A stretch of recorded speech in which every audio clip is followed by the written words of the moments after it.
Hey everyone, welcome back. We're going to do a deep dive today Yeah. into how to protect your relationship from outside influences. Mm-hmm. We all have relationships. Right. And it's not always easy to navigate Yeah, that's all the different, yeah. influences and pressures that can come from Outside, yeah. outside world. For sure. So we're going to be looking at a podcast episode today Okay. called Safeguarding Love, Protecting Your Relationship from Outside Influence. Ooh, that sounds And one of the things that I found so interesting in this episode was this idea of a relationship needing a secret garden. Ooh, secret garden. Have you ever thought about that? I like that, yeah. Your relationship needing It's kind of like a safe space. a space of its own. Yeah, like a sanctuary almost. Right. Yeah. A safe haven from the world.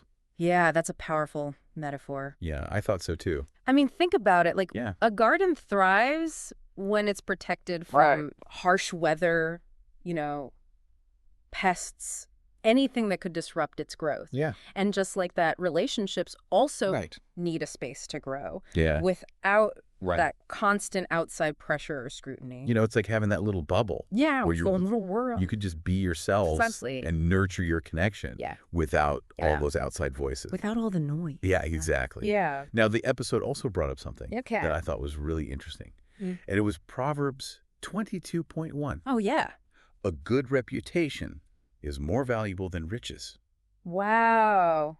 How do you think that nice to ties hear. into protecting a relationship? I think that verse is Yeah. really about understanding that the Right. way your relationship is perceived by others Right. can sometimes Mhm. directly affect how it is Yeah. on the inside. Yeah. Like, if you're constantly oversharing personal details, Mhm. even with well-meaning friends or family, Right. it can create sort of like a negative perception, Yeah. almost lead to gossip. Yeah, and like unwanted advice Yeah, unwanted advice. that could actually erode the trust and intimacy that you've built. Yeah, and that's This the is the foundation of a good relationship, Right. is that trust and So, yeah. intimacy. It makes total sense. Yeah, So it's really about being mindful it is. of what you share and with whom. Yeah, I think so. But how do you even know who to confide in? Right. I mean, it can be so tricky That's a good question. to figure out, Yeah. who's truly supportive. Yeah, like who's really got your back Right. and who's just And there for the gossip. Yeah, and whose advice is actually Yeah, whose advice is good advice. helpful. Yeah. Right. I think that's where discernment comes in. Oh, discernment. Yeah. Which I like that word. The episode actually tied to Psalm 119.66. Okay. It's all about using good judgment, Right. being able to assess who in your circle Yeah. can truly offer wisdom and support Yeah. without judging you. Right. Without bringing in their own baggage. Yeah, or negativity. Right. Exactly. Because not everyone in your general friend group I don't know. is equipped Oh, yeah. to be that confidant for Right. your relationship. Some people are great for, going to the movies with. Exactly, but maybe not for relationship advice. relationship advice. Yeah. And sometimes even Yeah. people with the best intentions Okay. can totally stir up trouble with their advice. Yeah, they mean well. Right, they think they're helping, but Yeah. It doesn't always land that way. it can backfire. For sure. And speaking of the company we keep, The episode brought up a pretty strong warning okay. from 1 Corinthians 15.33. Hmm. Bad company corrupts good morals. Ooh. What are your thoughts on that? Yeah, I think that's a powerful statement Yeah. because it reminds us that the people we surround ourselves with, Right. they have a huge influence on us, Yeah. and it's Yeah. not about judging others. Right. It's about recognizing that negativity and doubt can be contagious. Ooh, that's a good point. If you're always around people Yeah. who are negative and complaining, Right. it's bound to rub off on you. Yeah. You start seeing the world Yeah, you start to see the world through that lens. through their lens. Yeah. Exactly. So it's crucial to ask ourselves, I think so. do the people in our lives Yeah.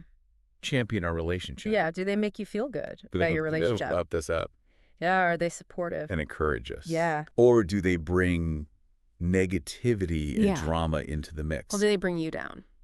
Yeah. Yeah, It's a good question to ask. it is.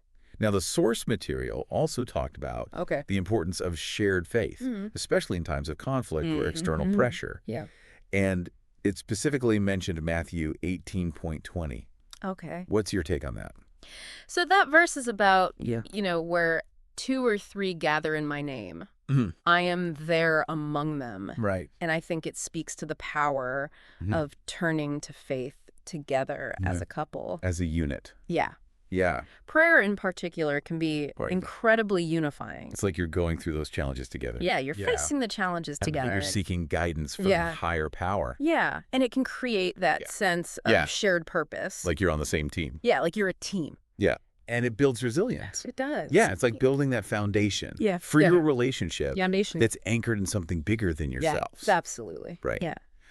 But the episode also touched on this tension between being open with loved ones and setting boundaries. Yeah, because those can sometimes... Right, because you want to be open. You do. You want to share. Yeah, you want to be close to your... But at the same time, you have to protect your relationship. Exactly. So how do you balance that? Right. How do you find that sweet spot? Walk that tightrope. Yeah. Yeah, and I think the source material brings up wisdom, you know, and it talks about Proverbs 1.5. Okay. Let the wise listen and add to their learning. And it's a reminder that setting boundaries is not about... It's not about cutting people off. Shutting people out. Yeah. It's about protecting the sacred space of your relationship. Of your relationship. Yeah. And recognizing that not every detail needs to be shared. You don't have to tell everybody everything. Yeah, you don't have to air all your dirty laundry. Right. You know. Exactly. Yeah. So it's about being wise and discerning. Exactly. Just like we talked about earlier. Choosing what to share and who to share it with. Exactly. Yeah. So for me, what really stands out after this deep dive is that thriving relationships need open communication. Yes, they do. Trust and a healthy dose of wisdom. Yes. When it comes to navigating outside influences.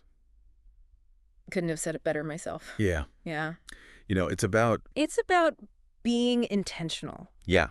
About cultivating that secret garden. That secret garden. That safe space where your relationship... That sanctuary. ...can truly flourish. Exactly. Yeah. And to leave you with a thought-provoking question. Ooh, I like it. What's one small step you can take today to better safeguard your own relationship? Yeah, what's one thing you can do? Is there a conversation you need to have? Is there something you need to say? A boundary you need to set? Yeah, you need to set a boundary. Or maybe a moment of shared prayer or reflection. Yeah. Just something to think about. Something to think about. As you continue on your journey.